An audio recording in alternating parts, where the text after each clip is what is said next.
الان تزریق بوتاکس و فیلر توی بریتانیا ممنوعه. اصلا کسی اجازه نداره. هر کی بخواد تزریق کنه میره سوئیس.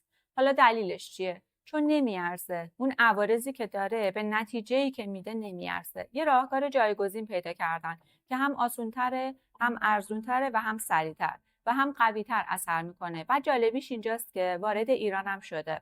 این روش رو من به خیلی از عزیزانی که پیشنهاد کردم نتایجی براشون داشته که دیگه نیازی به تزریق نداشتن. از 40 ساله تا 70 ساله. هر کی استفاده کرده نتیجه فوق‌العاده‌ای گرفته و به مراتب هزینه‌اش هم پایین‌تر بوده و نتیجهش بسیار عالی بوده.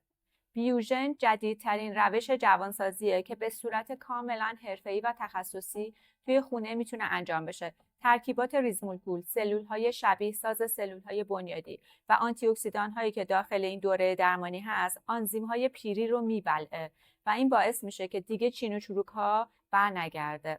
نیاز به فالو کردن پیج نیست. عدد 3 رو کامنت کن، بعدش دایرکت تو چک کن تا کامل برات توضیح بدم.